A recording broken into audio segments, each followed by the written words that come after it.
It's a huge honor to have the great Professor Giorgio Sanguinetti return to the program for his second appearance. He is the author of the award-winning book, The Art of Partimento, which was published in 2012, which won the Wallace Berry Award from the Society of Music Theory.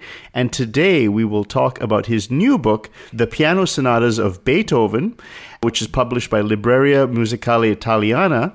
Professor Sanguinetti, welcome back to the show for the second time.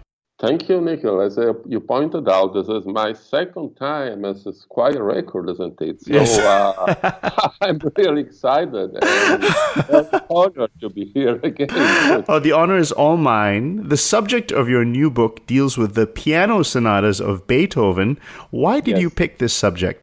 Well, it's a part of a larger project. And the Italian Musicological Society decided to honor Beethoven and to make a gift to Italian musicians and pianists in particular, and with a large collection of 5 volumes on Beethoven, 35 piano sonatas, including also the 3 sonata of the Bonn time, and with the help of the Beethoven House in Bonn.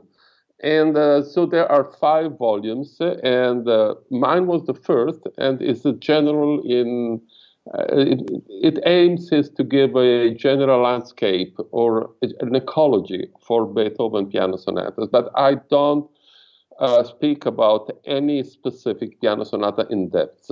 The other 4 authors will speak about every single sonata, so in a more, let's say, focused way on specific piano sonatas. So it's a 5-volume work, and my volume is the first to come out. Right. And is this to coincide with the 250th birthday of Beethoven? Yes, of course. So, wow, that's really amazing. And can I ask, you are yourself a trained classical pianist. Did you play a lot of the Beethoven sonatas over the course of your career? I played many Beethoven piano sonatas, but I can play all of them except for Opus 106, not in public. So when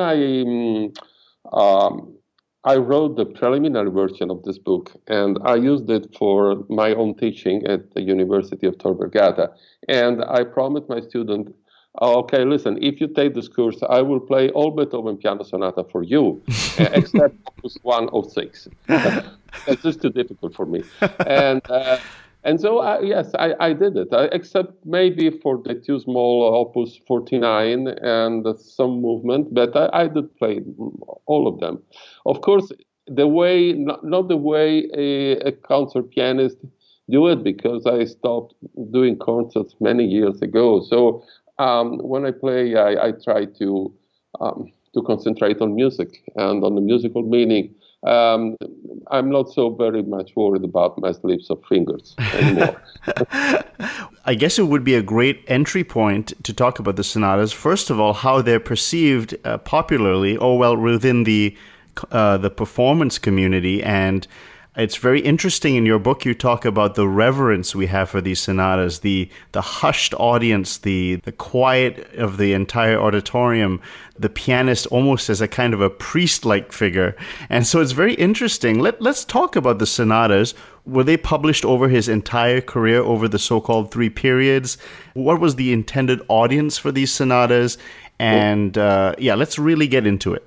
Yes, this is the beginning of the book. So I began the book describing the current way of enjoying a classical piano sonata. So there's an audience sitting totally motionless in the dark and watching a pianist dressed in black and playing a black grand piano and without the score on the stand, and playing from memory in religious silence. So this is the current way we listen to Beethoven, not just Beethoven piano sonata, but everything we call classical music. But it was not the way they used to do at Beethoven's time, because the only Beethoven piano sonata performed during Beethoven's lifetime there was just one, and probably it was Opus 90. So it's quite a small. It's a very beautiful sonata, of course, but quite a small one. It's not one of the big popular sonata. I don't know, the Appassionata, the Waldstein sonata. It's quite a small piece of music, and was performed by an amateur, so a Liebhaber. And so they use sonatas for a private enjoyment and for study and for in a very restricted environment. So they and very often the audience was the pianist himself or herself. So the people who listened to the music were usually the people who played the music. And this is one of the reasons because the so-called chamber music is more sophisticated than orchestral music, symphonies, or concertos, because symphony and concerto were devised for a larger audience. So the composer had to worry about the comprehensibility of this music, so to reach a large amount of a larger group of public, and not all of them were skilled musicians.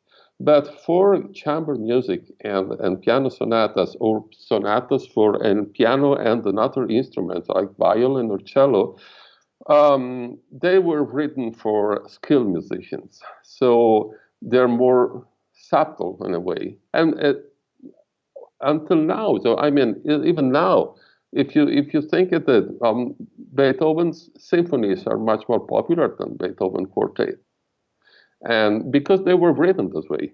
Did Beethoven himself perform these? Do we have accounts of him performing them? Or were they, like, for instance, the Moonlight Sonata was popular in his time. So were people playing his scores? Was that a common thing? People were buying his sheet music and playing them privately? Yes, people usually bought piano sonatas for private enjoyment and for study. And the problem is with Beethoven, the problem is that he is at the crossroad of music history. So his culture is still the 18th century culture. So it thinks in 18th century terms. But the result is not anymore compatible to 18th century, not always compatible to 18th century way of experiencing music. For example, Mozart or Haydn piano sonata were perfectly compatible to the technical level of most amateurs or dilettante player of his time. But if you think of Beethoven, not always later piano sonata, but some Beethoven very difficult piano sonata, they were far beyond the reach of every amateur, almost every amateur, because there was the Baroness who could play, a student of Beethoven who could play the Opus 101 very well. You asked me if Beethoven played in public his piano sonatas. We have some evidence, some written records of him playing, but separate movement, and not in public, but in semi-private occasions. So we have to distinguish when they played in public and when they played in some semi-public or semi-private audiences, like the salon of a noble family or aristocratic family. And in this case, sometimes he played some movement of his sonatas. But when he performed in public and what they call the Accademia, so Accademia was like a concert of today, because there was people paying the ticket, so buying the ticket for going in, but it was the program of the Accademia is 3 or 4 times the program of a current time recital, and pianists never ever played solo piano music in Accademia, except for improvisation. So if you look at the Accademia, Academy Beethoven held one of these academia in Vienna in the year 1800, and we have the program. So the academia begins with a Mozart symphony, and we don't know exactly which symphony it was, but probably it was the last symphony, the Jupiter, the great C major symphony. And then you have a unbelievable array of different kind of music. So you have Haydn arias or ensemble from Haydn oratorios, Beethoven's own septet, Beethoven piano concerto, probably the first of seconds, and at the end, Beethoven's first symphony. And the next to last number is Hermann Beethoven with Fantasieren. So he will improvise.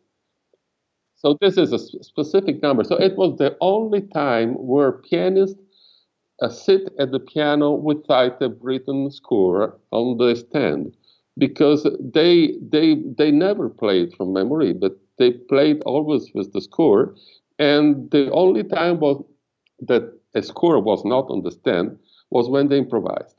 And they improvised a lot. And he was very well known as a great improviser. And this is great. We are talking about the first part of your book, the genre itself, the piano sonata. I think we laid it out quite well. But I'd like to, before we move on to the next chapter, what is the paradigm shift that you mentioned about? The paradigm shift is switching from a private way of enjoying music to a status when the piece of music became a work of art and became unchangeable. And since the work of art has become unchangeable, that means that a kind of repertoire of canon of masterworks was established, and consequently, you cannot change it, and consequently, improvisation dies out in a few decades, and consequently, the performers becomes like interpreter. So we say we still use the word of interpreter. So a medium between the great composer and the large audience is like a medium. And so Beethoven is at the center of this tectonic shift, we might say, because it really changed everything in music history. But Beethoven himself was still a 19th century musician. So when, for example, he had this great musician who was his pupil, Czerny, and Czerny, since his childhood, has an amazing musical memory, and he used to perform from memory all Beethoven piano sonatas. And Beethoven sometimes was there, and but he wasn't happy. Because for him, playing from memory was not just a way to maybe to induce the audience believing that one is improvising, but in truth is not improvising and playing someone else's music. So, but also the most important thing for a pianist at Beethoven's time was not playing perfectly from memory a piece of music, but of course it was improvising, but also sight reading. So sight reading was so important for them. And Beethoven said, playing from memory can damage your sight reading. And why was that? Simply because there was no canon then. So new music continued every week, almost every month. There was always new music. And there was not an established deposit of masterworks to repeat and to play again and again and again, like today. So today, pianists, most of concert pianists, they spend their life playing always the same 2 or 3 dozen pieces, always them, but not at the time of Beethoven. Music was always new. And so what was important was that if someone played a new sonatas on your stand, you had to be able to play first sight. And this was much more important than any perfect or impeccable performance like today. Today, reading is not even in piano competition. Right. It's so interesting. But could it be said that it could be the fault of the instrument, because the instrument of those times were not that great enough? Now we have really fantastic instruments. So maybe to play one of these great scores would be better because we have such great instruments, and maybe Beethoven's pianos at the time were not good enough. What would you say to that? Well, Beethoven was never happy with the pianos. And differently from Mozart, who was perfectly happy with the Viennese pianos of his time, Beethoven was never happy. But he was never happy with French pianos like the Erard, was never happy with the English pianos, and he was unsatisfied with the instruments. But we can say, what if Beethoven could hear, listen to his music played on a Steinway or a Fazioli or a very expensive modern piano? Well, of course, we cannot tell his reaction, but we can ask a very similar question. And the question is, does a modern piano render perfectly everything in Beethoven's piano sonata? And the answer is no, absolutely not. So a modern piano had very serious limitation regarding to the way Beethoven wrote his music. And so sometimes it's even impossible on a modern piano to play Beethoven music as it's written. For example, the beginning of the Waldstein sonata is so rhythmic, and you need a damper that stops immediately the string a fraction of a second, a millisecond after the hammer strikes. And this was possible on the so-called fortepianos or the pianoforte of Beethoven time, but it's not possible on a modern piano because the strings are so big, are so long, and there are crossed strings running above, and they're vibrating for sympathy. So it's not possible. There's many other examples. Just to mention one, at the beginning of the Pathetic sonata, he writes a very strong C minor chord, and he writes Fortepiano. So he wants that the chord immediately after the strikes in forte in 2 seconds. The sonority dwindles to piano, and that was possible on his instrument. But in a modern piano, you know how long it takes. I've counted it. It's almost 15 seconds. So you cannot play 15 seconds on a C minor chord. No, you cannot. It's out of musical logic. I have 2 quick questions before we move on to the big topic of form.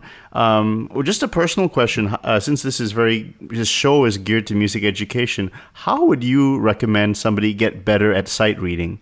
Oh, reading.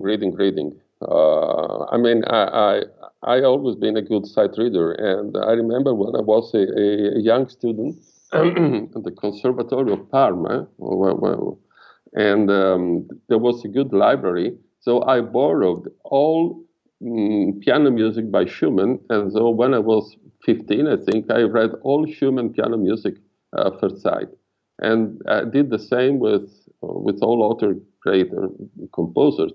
So it just, of course, not everybody is gifted by good sight reading, but you can develop it very well just by habit. But of course, if you always play the same pieces over and over and over, you will never develop a good sight reading.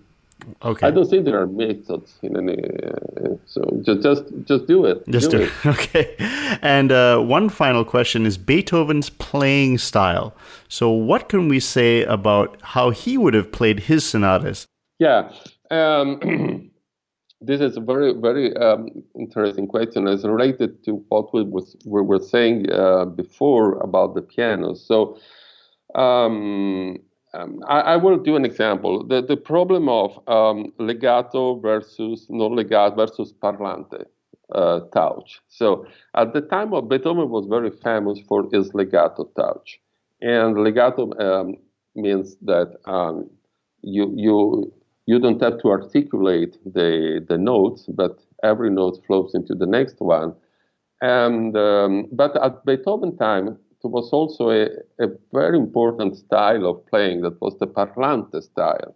So, in other words, the legato is an imitation of singing, but the parlante is an imitation of the speaking. So the idea is that the piano is speaking, not singing. And of course, when you make the piano sound like it's speaking, you have to use very short slurs. You have to use a non-legato touch. You have to use some staccato. So it's very subtle. And Beethoven used both. And for example, in the Largo Maestro of Sonata Opus 10, number 3, the D major sonata, is a D minor piece, very famous. And there's an alternation of legato and parlante style. And perhaps the legato is kind of imitation of, you can interpret this in like the parlato is the mass or the orchestra, and the parlante is the individual. So it's kind of hermeneutics contraposition between the mass and the individual. So he used both because it's always the same thing. So Beethoven is in the middle. He caused a change, and he was in the middle of a huge shift in the music history, and this shift was provoked by Beethoven himself. So it was the cause and the effect at the same time. Okay.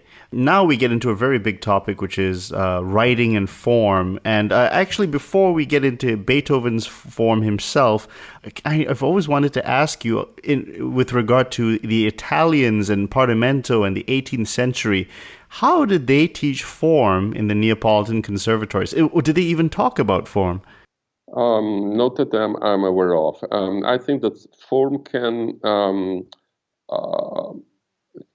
could be transmitted maybe through Partimento, but probably more through the solfeggio. But we don't have, except for some very late and mid 19th century, just a mid 19th century treatise. But no, we don't have anything written on form. We don't have treatises on form from the Neapolitan tradition, because everything was taught orally, so they didn't need it. Now we go to the German side, and there are quite a number of theorists, particularly in the middle of the 18th century, Riepel, and moving on to Koch and these people. You mentioned Beethoven was kind of an 18th century figure. And before we go into the 19th century commentators who talked about his form, how would he have thought about the form of his when he was writing his piano sonatas? Well, this is an interesting question. I can imagine Beethoven being asked about piano sonata and the answering, what? But I don't think it's exactly this way. We have some notes jotted into his sketchbooks, and William Drapkin worked. This is a paper of William Drapkin on this, and he looked through the sketchbook of Beethoven, and they found some abbreviation like MG, and that probably is Mittelgedanke, or middle ideas. So what we call the second theme, but it's just hints. But this was an idea I followed when I planned the chapter on the history of musical form, because the current the scholastic form of idea of musical form was based on the German Formenlehre, and the German Formenlehre originated in Lipsia in the second half of the 19th century. But it was quite remote from the removed from the original cultural environment of Beethoven. So I decided to concentrate on three main figures that revolved in some ways around Beethoven for what concerned the musical form. So, and the figures were Anton Reicha, Karl Czerny, and Adolf Bernhard Marx. So Reicha was a pal of Beethoven. Was his friend. They were born in the same year as 1770, and they studied with the same teacher. I think that both studied with Nefe, and they played in the same orchestra in Bonn, and they were very, very close friends. So at a certain point, Beethoven and Reicha had some argument about variation, about the art of variation, about when Reicha wrote the treatise on fugue, and Beethoven didn't like it. So the friendliness broke some way, but it was very close to Beethoven, and it became a very important teacher at the Conservatoire de Paris, and he wrote a treatise on form. So the idea of Reicha on sonata form are extremely important because it was so close to Beethoven. And Karl Czerny wrote also a treatise on composition, and it was Beethoven most important student and pupil.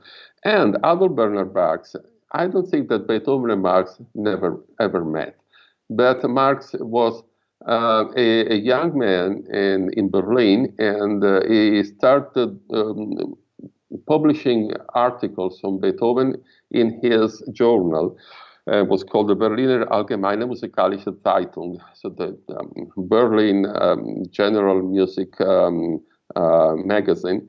And the publisher, who was also a publisher of Beethoven late piano sonatas, sent an entire year of this journal to Beethoven. It was the year 1824, and Beethoven wrote back and say, "Oh, I like very much what Mr. Marx is writing. Is clearly one person who understands music very well." Okay, this is interesting because I am a little familiar with Adolf Bernhard Marx from a previous interview with Professor Johannes Menke, and they talked. And Marx, the way I picture Marx, he's a radical. He wants to have a new way of theory. And so it's very interesting that in your book you talk about that Beethoven liking Marx's commentaries on his music. Yes, it did. And of course, Beethoven couldn't have known Marx later treatise on music because that was published on, I think, 1854. But the idea was still there. Yes, Marx was a radical thinker and was a... But he found himself in a very strange situation because that Marx accepted the position in the Humboldt Universität in Berlin, the Humboldt University, a position in musicology, and it was the first time that a musician ever got a position in a university after the Middle Ages, of course. Wow! But there weren't even musicians, by the way. So the position was offered to Mendelssohn, but he refused and recommended Marx in his place, and he accepted.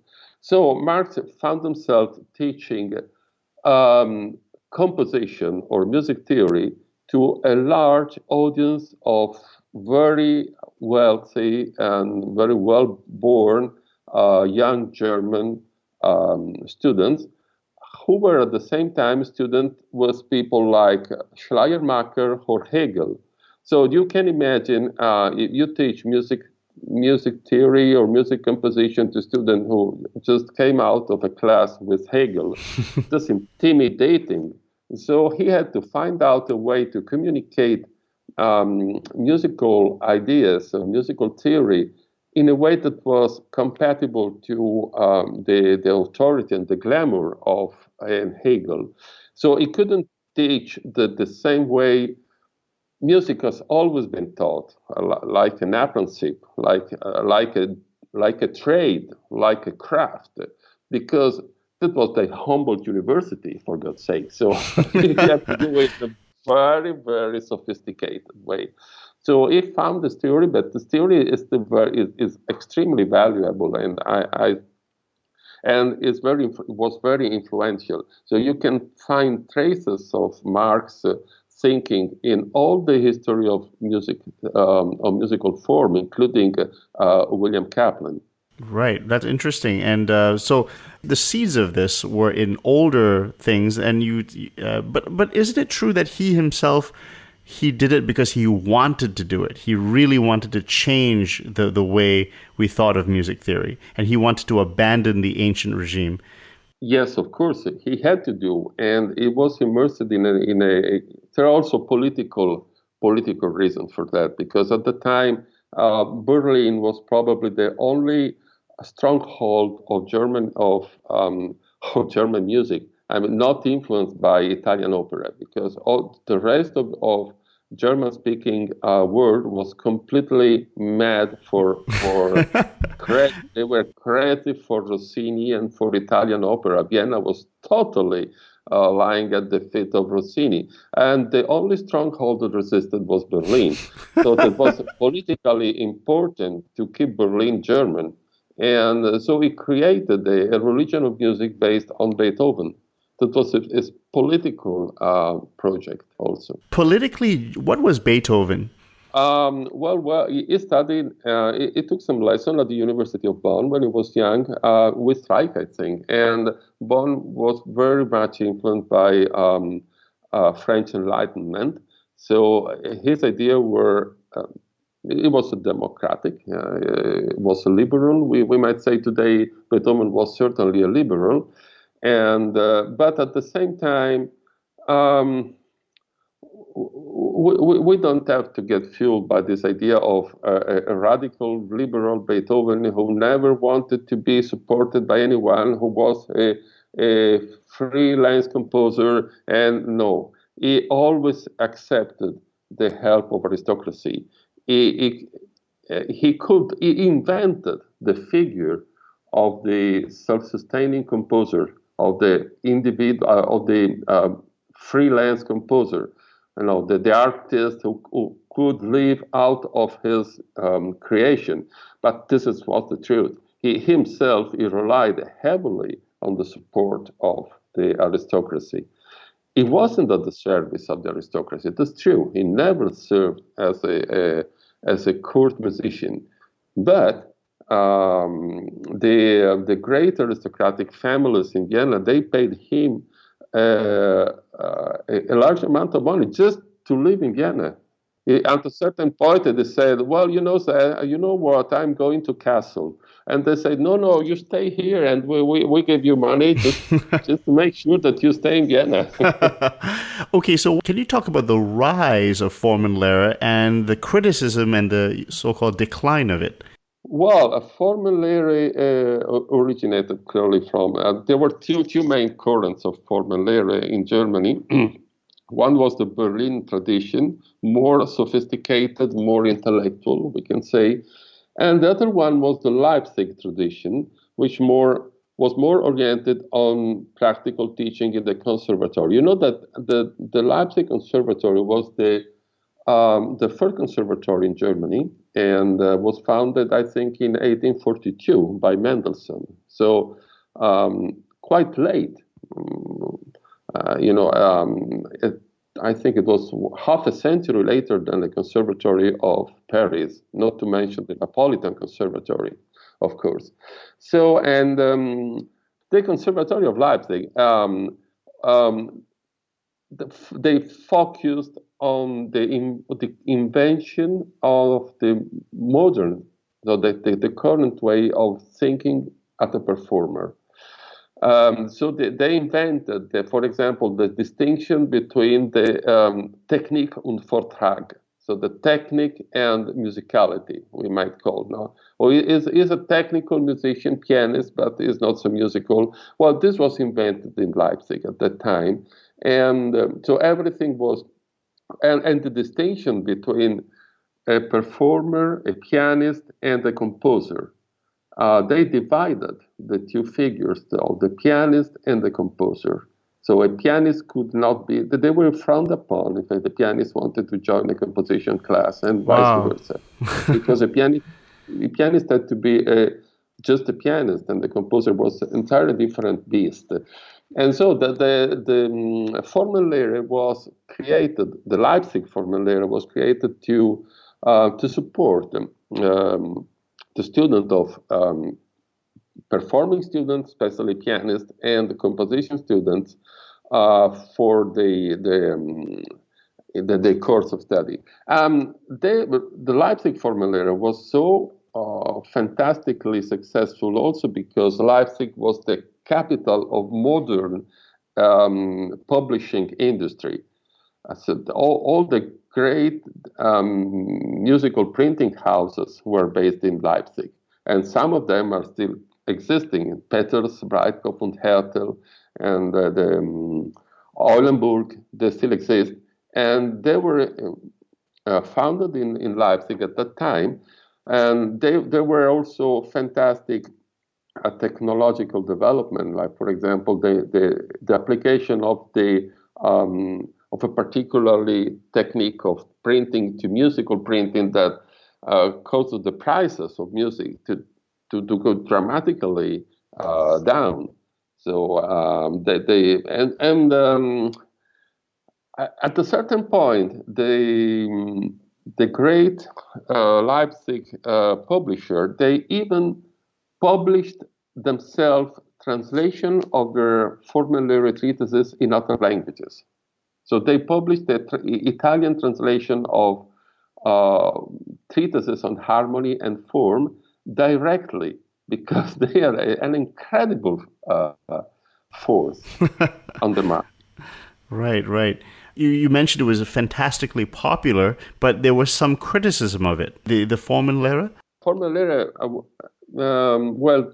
Formenlehre was popular and was basically the only, might say, academic theory of music taught until the early 20th century. So when serious criticism began, and because many musicians of the time realized that there was a huge hiatus between what the Formenlehre says that the sonata had to be and the actual piano sonatas. So they were totally different, or at least very different. So that's when serious criticism began, and one of the most severe critics was, of course, Heinrich Schenker, who deeply felt this insufficiency of Formenlehre. But the same idea was shared by many other musicians of the time, like Schoenberg, for example. So this is not satisfaction with the traditional Formenlehre continued until and they reached the deepest point, I think, in the 1970s, probably 1960s, when Formenlehre was when American, for example, American music theory. It was the time of the rise of the academic American music theory, but Formenlehre was not considered because it was just a thing for undergraduate students and for conservatory students. But that changed, right? Because in around 1960, Edward T. Cohn talked about the sonata principle. The sonata principle, of course, but it was a small book, not a textbook. And then Charles Rosen wrote some very interesting thing about it, and especially Leonard Ratner. And I find Ratner's idea of the point of furthest remove in the development of sonata extremely interesting. But things really changed at the end, the turn of the century, when the two, for some reason, opposing theories of William Kaplan and Hepokoski Darcy came out more or less at the same time. So we had from nothing, we had two highly developed and extremely interesting theory, one opposed to the other. If you could, for my audience, could you mention what makes them diametrically opposed and what are the important features of both, who are maybe not familiar with form? Well, basically, Kaplan's theory is a development of Schoenberg ideas motivated through Erwin Rath, Einführung in die Formenlehre. Rath was a student of student of Schoenberg, and he published this book, which was not translated into English. It's still in German, and a very interesting book about musical form, very radical change in comparison to traditional Formenlehre. And William Kaplan developed his theory from the starting point of Schoenberg and Rath. I think the most important contribution of Kaplan is, first of all, the idea that harmony is integrated with form and is very clear about that. And then the fact that he abandons the greatest threat, the greatest danger of traditional Formenlehre, which is a taxonomic approach. So the idea that you had to attach labels to every phrase, to every theme, to every part right. of the... and Kaplan focuses on function. And this is a radical change. So not what is it, but how does it work? So what is its function in the general shape of in the general form of the music? And I think that this is extremely important change, and it works very well. In my experience, I've taught several times. I gave courses on musical form, and I've been using many times Kaplan's book, and all students are extremely happy with that, with this approach. Now, what about Hepokoski and Darcy? Hepokoski and Darcy is extremely interesting too. Is, in my opinion, well, they're more grounded on Schenker approach, I think, because some of the really big ideas in Hepokoski and Darcy are compatible with Schenker. So, for example, the essential exponential closure or the essential sonata closure is where the Urlinie had an interruption, or where the Urlinie closes at the end of the piece. So it basically is the same thing. And there are something extremely appealing in Hepokoski and Darcy, but also controversial. So I can explain you with an example. The development. So for Kaplan, a development in the sonata form, it follows Rath in this idea of the Kern der Durchführung, so the core of the development.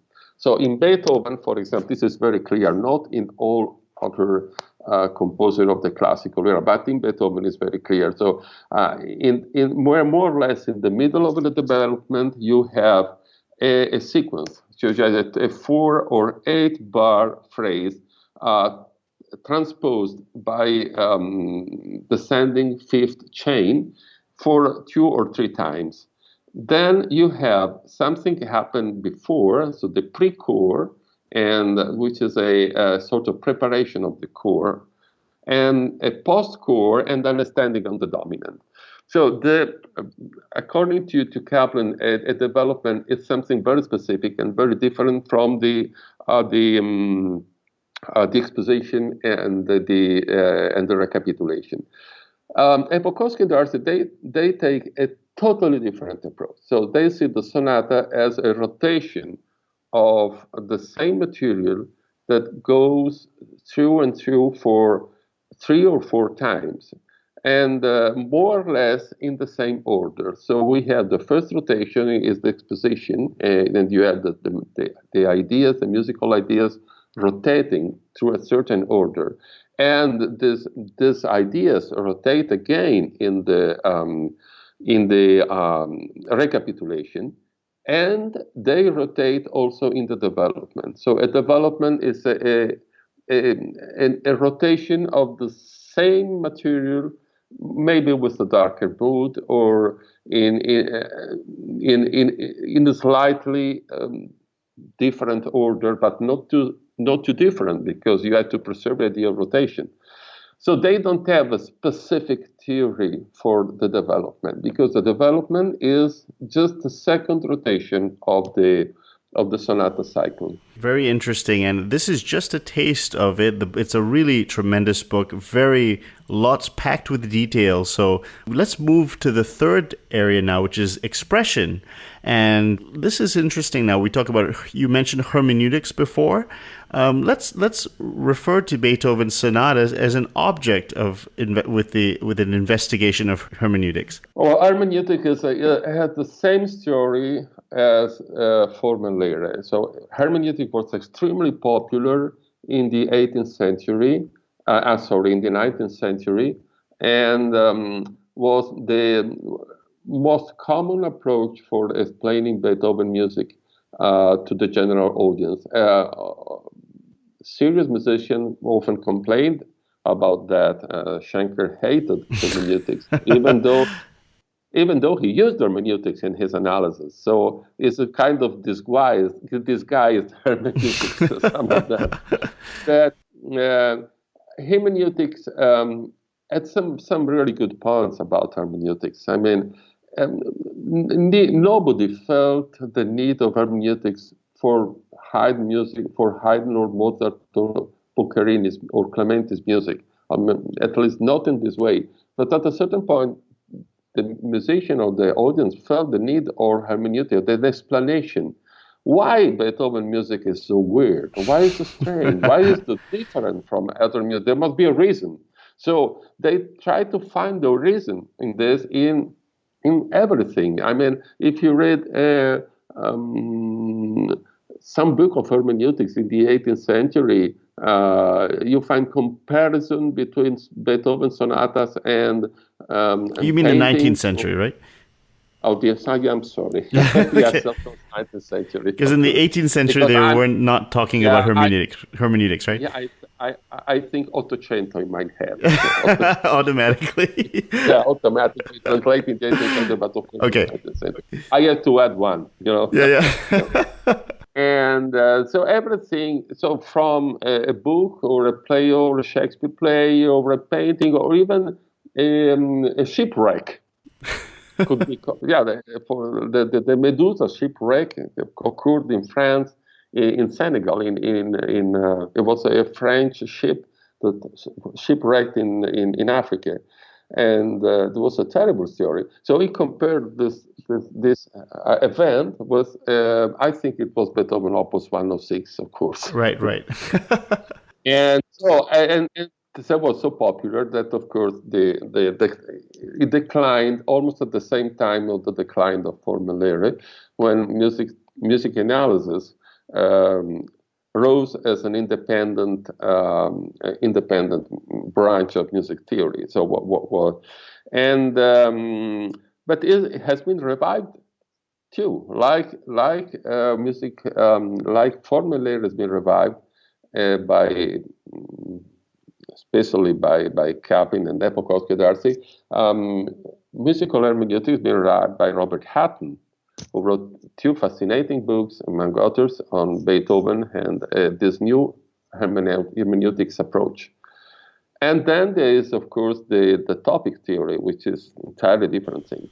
Okay, before we jump into topic theory, I'm interested in this. You mentioned that the audiences didn't really need to apply hermeneutics to Mozart, Haydn, and the previous generation. Is that maybe perhaps due to the rising secularism of the Romantic era of the 19th century, and we wanted to use more humanist and secular images to describe things and to describe the music, and whereas maybe you could, I guess, in a very general sense, talk about the 18th century. Everyone was kind of a devout Catholic or Lutheran, and so it's kind of all settled in that way, in that image. Is religion part of it in some way? Religion played a role in the new image of the performers, and I speak about that in the last part of the book. I don't think that religion plays a role in this. Maybe the growing idea that music is part of the Beaux-Arts or the general culture, and musical works can be compared to the great works of literature, of paintings, of architecture. So this is a way a manifestation of a growing status of music, which rise from the previous. Music was a commodity before, no, and music rose from commodity to the status of work of art, of great culture, right at the times of Beethoven. Fantastic. Now, I interrupted you. You were about to talk about topic theory, and I really want to hear about that. Topic theory plays some important role in Beethoven Piano Sonata, maybe not as important as for Mozart, because I think that Beethoven was removed from the world of musical signals and dances, chord dances, and all that sound landscape that was so important at the time of Mozart or Haydn. At the time of Beethoven, it was, for example, take the dances, chord dances. They are everywhere in Mozart music, but not so in Beethoven. Nevertheless, Beethoven still has very clear topics in his music. So the horn fifths at the beginning of Beethoven Les Adieux, the farewell sonata, are clearly a continuation of a history of the sign that started in the 16th century when the noble families, very rich family in France, started to use the horns as a way of communicating between squads of hunters in the forest. They hunted the deer, and it was such an expensive thing that they hunted deer for spending like a war. There's a fascinating book of Monel on this, and so this hearing for people living in small villages or in small towns close to the forest, hearing the horn fifth was related to distance, to nature, to the feeling of something removed and something not familiar. So then this meaning was continued when the horn went into the orchestra and was used as a topic to communicate the feeling of distance, of estrangation, of being alone or being in a forest. So Beethoven used the topic of the horn fifth at the beginning of the Les Adieux sonata, because it says like this sonata is about parting. So, and parting is expressed in this way. Oh, actually, Giorgio, did he write explanations about his sonatas? Like this sonata is about this, that's about that. Did he ever do that? No, this is a characteristic sonata, like sonata characteristic, like the the pathetic sonata. It was a subgenre of a sonata, so a characteristic. But more interesting is the problem of the so-called moonlight sonata. The moonlight Right. sonata He did not name it that, right? no, of course not. But the moonlight sonata. The nickname Moonlight Sonata has been considered like an anathema for many serious musicians because, oh no, it's just, this terrible thing that they name this sonata quasi una fantasia. Moonlight has nothing to do with moonlight. It was just an invention. Well, actually, it was not. And there's an interesting article published by Sarah Waltz a few years ago, and she shows that the Moonlight Sonata is a manifestation of a complex of myths surrounding the idea of night, of moon, of solitude, of nature. They existed before the sonata, and that probably Beethoven was aware of this name and had nothing to complain about it. So it's not authentic, but probably Beethoven knew about this name and sort of not disagreed with it. Right. Okay. Let's dash a little bit about archetypes, schemas, and specimens. And schema, that's something that has been popularized by Robert Yerdigan, Vasily Biros. Do we see schematic archetypes? Can we see them does Beethoven employ them in his piano sonatas? Yes, he is employed not just in piano sonata, but in general in his music. And he used schemata, or what I called tonal archetype, because this is not a name for this theory, so it's called the new theory. And part of this theory are schemata, partimenti, partitur, and a lot of things. So what German called the Satzmodelle theory.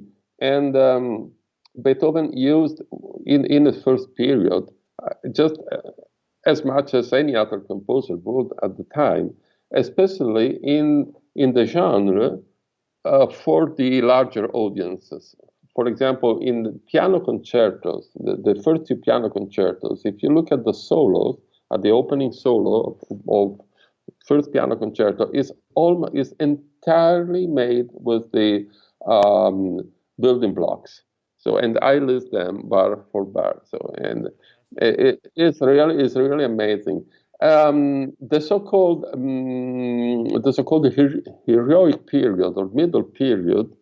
Well, either he transformed the tonal archetypes in almost unrecognizable way, and for example, the Romanesca in the Wallstein sonata, or used for non-thematic section. For example, in Fifth Symphony, there's a very clear sequence of 768, 768, 768, but it's not part of the main theme.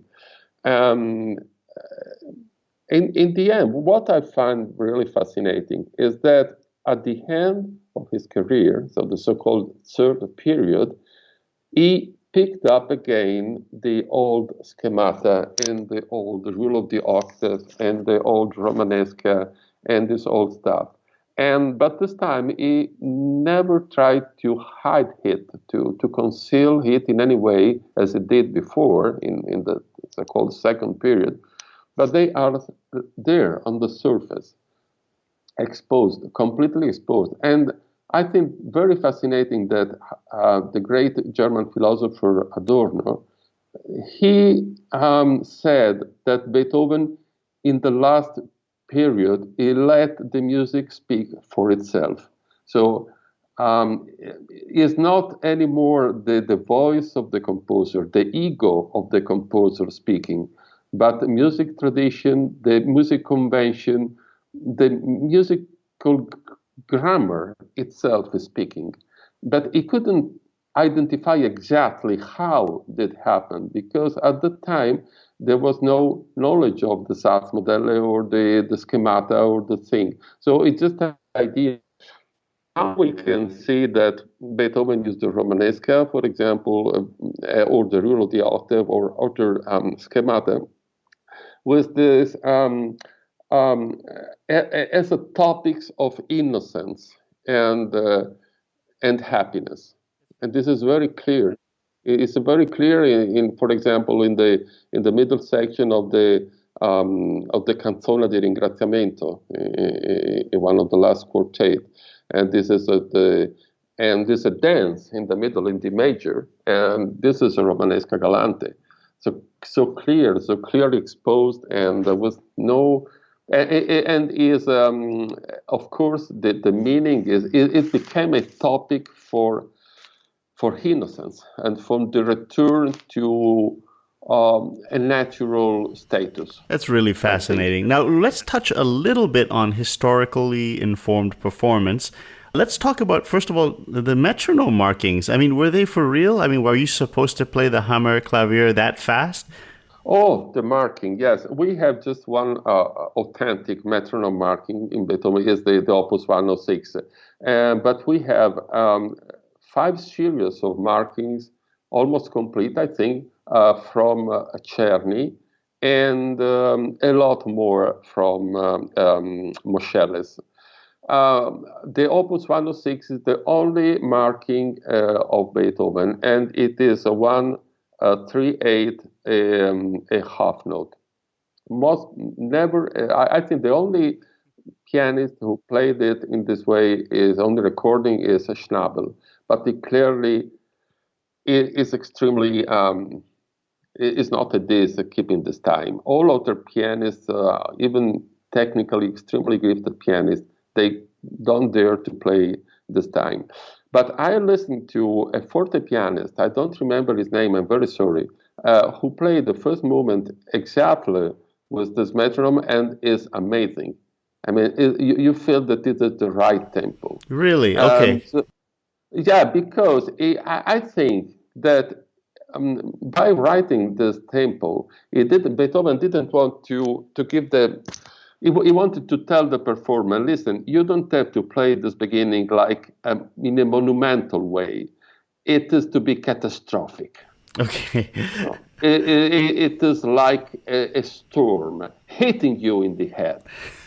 And after that, of course, Beethoven, we can be quite sure that Beethoven intended the metronome in a general, not just for the whole movement, especially when it's so large and so diverse and so complex, but it's just the beginning. So the pa-bam, pa-bam, pa-bam, pam must be something terrifying.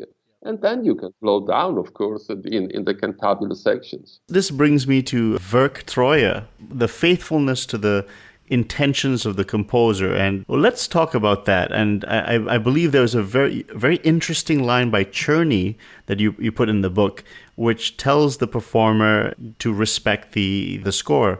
Well, Czerny, he writes in the True Art of Performing Beethoven Piano Music, and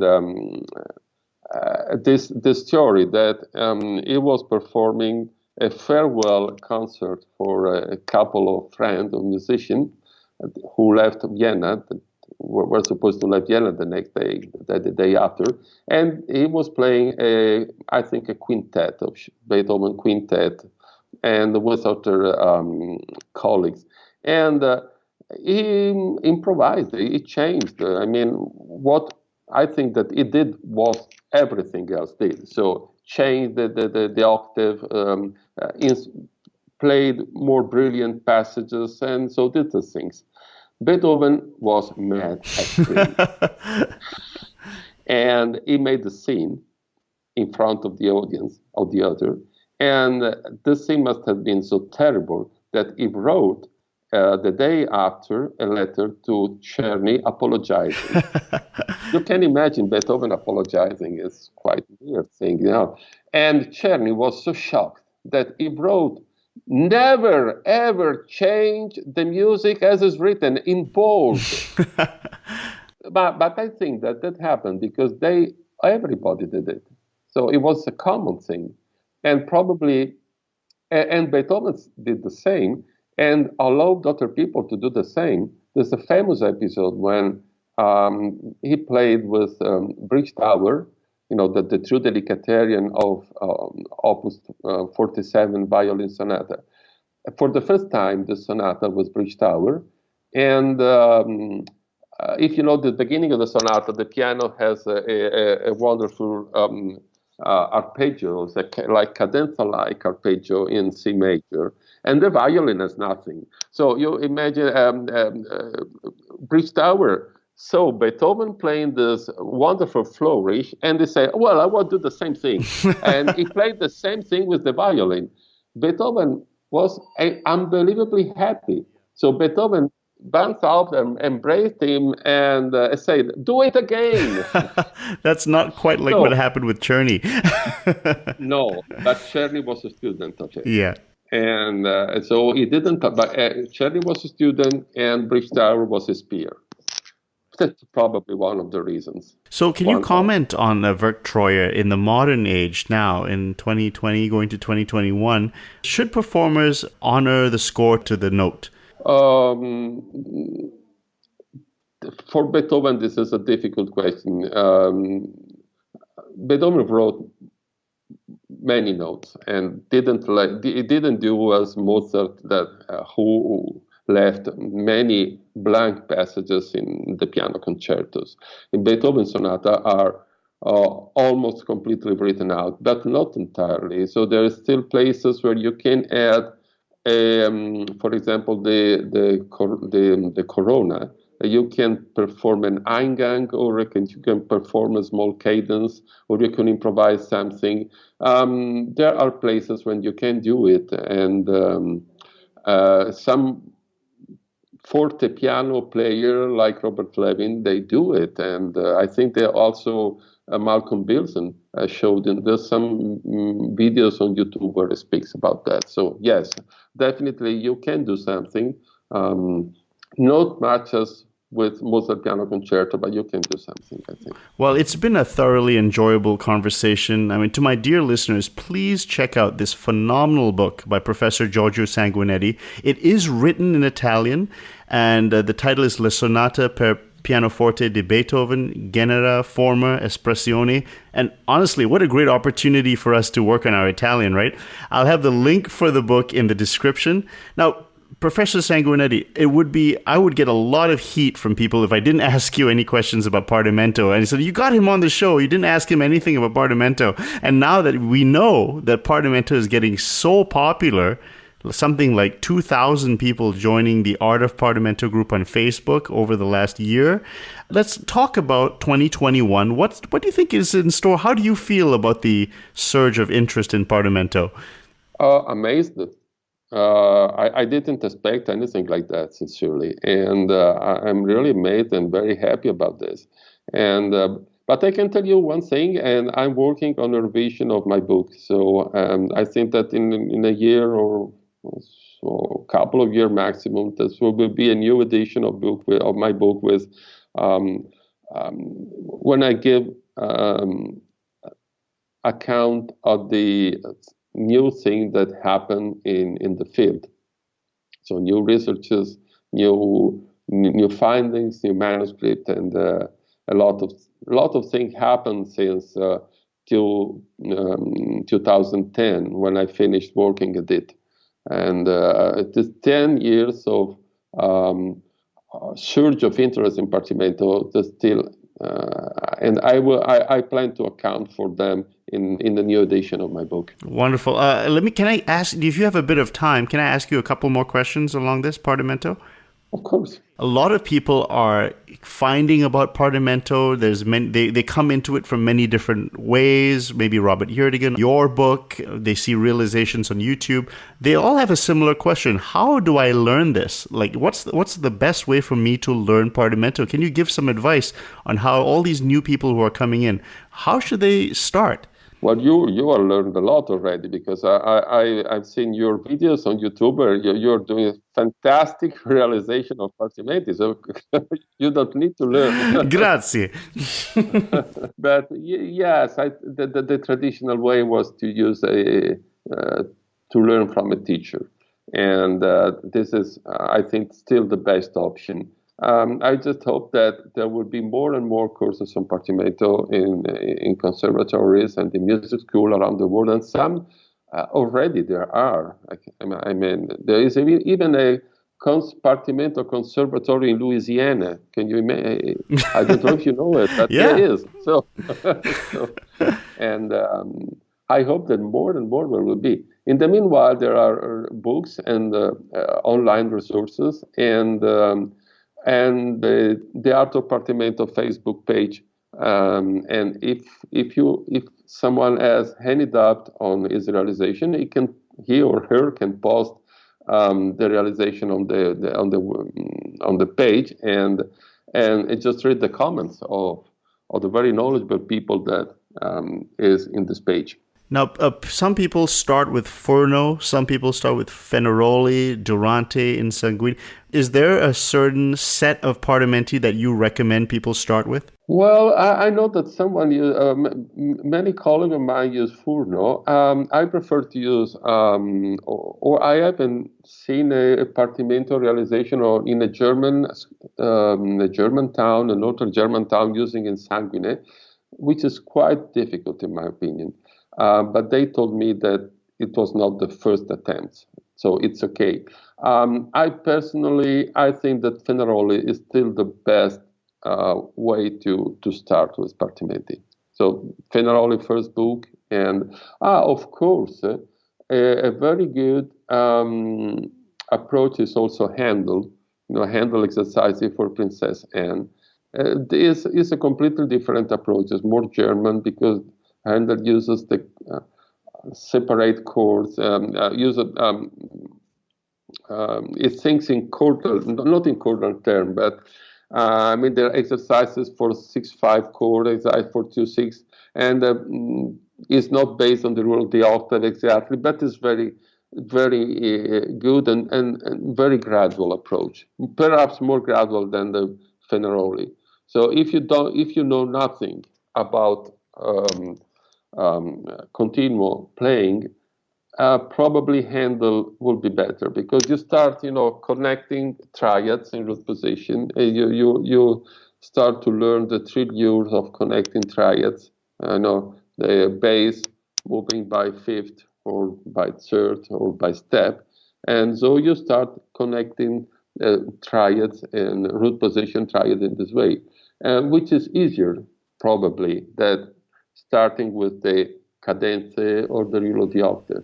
The next question is, let's say you are quite well ahead in Partimento and you're pretty comfortable doing realizations. Now you want to get into written counterpoint like the Neapolitans did. What is your advice? Because I know you're composition trained yourself. You are also very well trained in counterpoint. How should somebody start learning counterpoint, the written kind? Should they do Fuchs? Should they look at the old counterpoint manuscripts of the Neapolitan Conservatory students? What's the best way to learn counterpoint? Well, and when I teach counterpoint, I use Fuchs. Fuchs was not opposed to Neapolitan teaching because they are.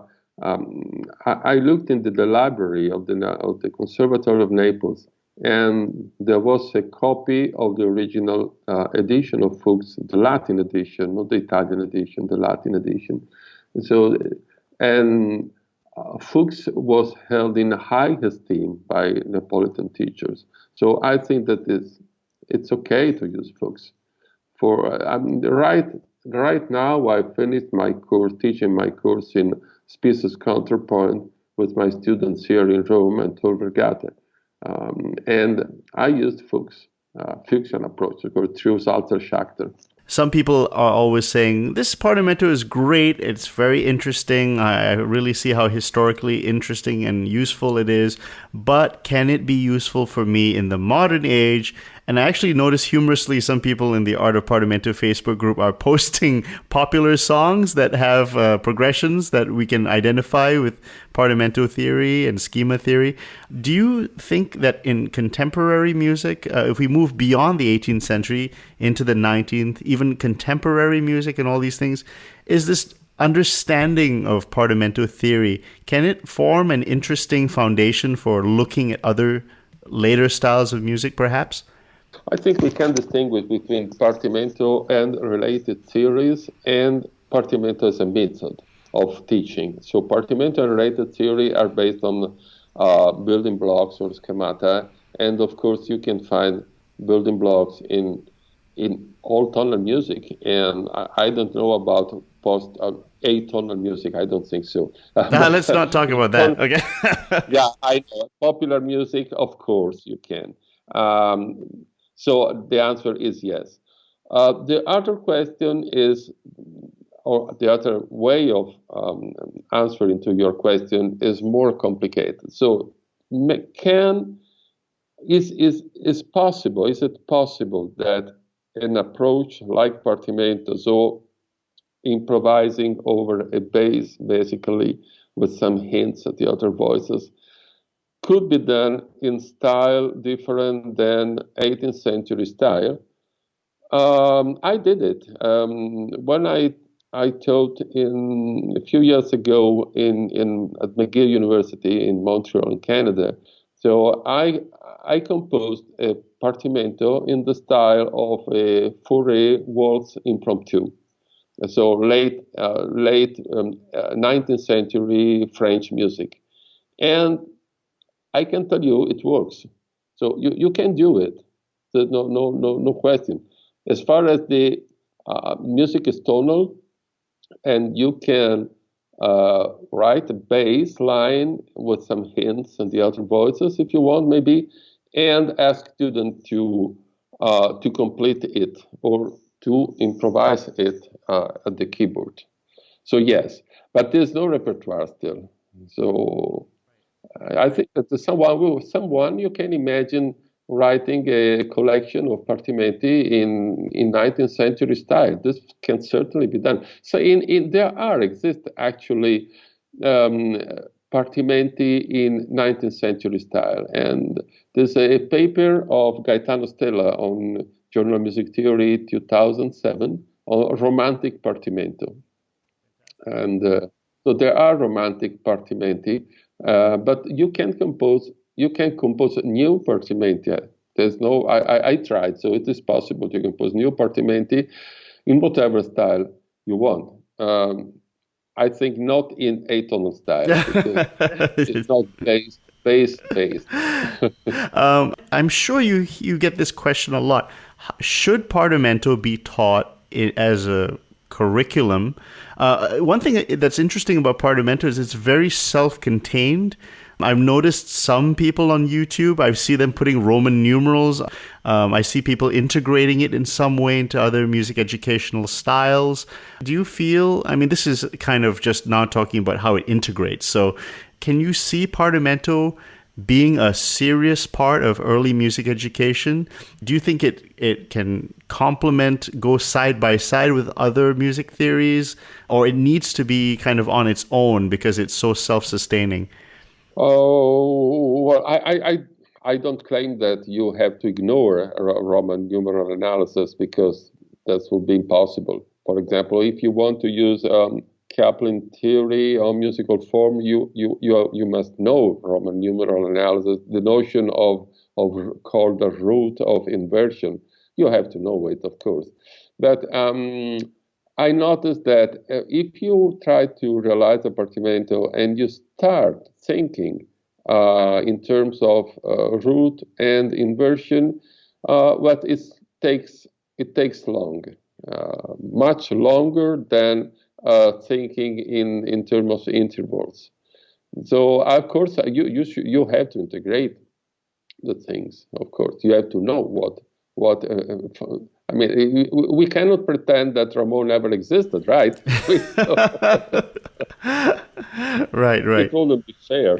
Right. And I think maybe this is just a messaging thing, but do you feel like in some ways it doesn't have to be a battle. It doesn't have to be this side must win, that side has to lose, or we can all learn, and it can be a big tent, and it doesn't have to be a war of music theory. No, of course not. When I teach harmony, for example, I teach inversion. I teach fundamental theory, fundamental bass theory, and inversion, Roman numeral analysis. It depends. It depends on what your goal is. If you want to, you have to teach harmony using the traditional approach of harmony if you want to move in a certain direction. If you want to to move in a different direction, you don't need it. So Partimento in this way is, as you said, self-sufficient. So you never need Roman numeral analysis to realize the Partimento. But music theory doesn't end with Partimento. So you have to know these things. Wonderful. Well, I mean, the fantastic Professor Giorgio Sanguinetti, thank you so much for being on the show for the second time. I hope we will have many more appearances in the future. I can't wait to read your revised edition. But remember, everyone, his new book is The Piano Sonatas of Beethoven. It's in Italian. You can order it. Go to the link in the description. It is a fantastic book. It's got so much information. We only just got to scratch a little bit about it, but I really hope you check out his new book on the Piano Sonatas of Beethoven. Do you want to mention anything else before you go? Any plans, any projects you want to plug? Not really. No, I'm busy working at my new course on 20th century music, starting mid-February, and then in a few weeks I will start working again at the new edition of my book. Well, we are all very much looking forward to that. So wonderful. Thank you so much, Professor Sanguinetti. Bye-bye. Thank you. Thank you. Bye.